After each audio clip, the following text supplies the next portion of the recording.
Ntibyarugayo akusakira ag'ebyobufuzi muga sayansi ne tekinologiya nange Joan Tambabazi agafa ku muntu wa bulijjo nange Madeleine Lakeer agava mu kooti nange Eka Cronal nga bwe gali nange Joan Comfort Agazu agafa mu Parliament nange Kisaakye John amawulire ag'ebyobufuzi ag'eddiini ag'ebyemizannyo wonna mu malindirire buli ssaawa 2 ez'akawungeezi.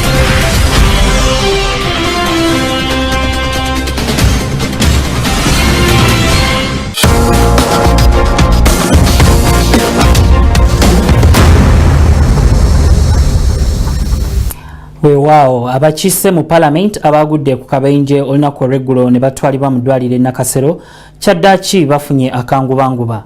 Ku bagudde kabenje kwe kuli Jessica omubaka omukyala owajumanyi ne Tuk Isaac Sako n'abalala bangi. Ebisingawo Steven Tulyalugayo kabituwe. Abasawo mu ddwaliro ly'e Nakasero bakola butaweera okulaba nga ababaka ba Parliament abagudde ku kabenje baterera. Ababaka abagudde ku kabenje memuli omubaka we Madi Etuka Isaac, omubaka Tom Aza, Zaitun Jiwaru, ngono omubaka omukyalo we Yumbe, ababiku Jessica omubaka omukyalo we Ajumani, Osoru Maureen omubaka omukyalo we Arua, wamu ne Amuguru Joyce nga kansala mu district ye Arua. Wetutuukidde mu ddwaliro tusanze ng'embeera y'ababaka teyeeraliikiriza nga ababaka banaku abo basuubirwa okusiibulwa olunaku lw'enkya wadde ng'omubaka omu akyalina ebisago newankubadde ng'asobola okwogera. Ababaka basobodde okwogerako naffe era nga bino bye basobodde okututottolera. They've done the scanning as well. Yes, the scan shows us from my chest to the then head injury is there. I can even play football right now. So you lose anything.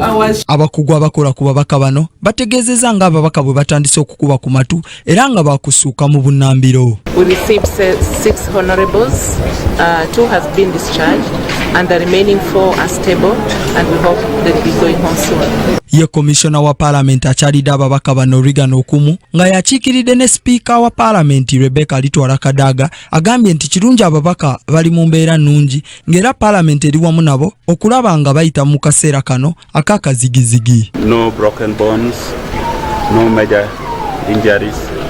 And I know gradually they will be out of danger by the end of the week. Ababaka bano bava mu kitundu kya West Nile era nga bwe bagwiridde ku kabenje babadde bava Entebbe ku State House okusisinkana omukulembeze w'eggwanga Yoweri Kaguta Museveni ku nsonga ez'enkulaakulana mu kitundu kyabwe. Ababaka ba Parliament abataano abawunya akabenje eggulo mu Masuba wano ku Nakasero Hospital we babajjanjabira era nga batugambye nti bali mu mbeera nnungi ng'era basusse.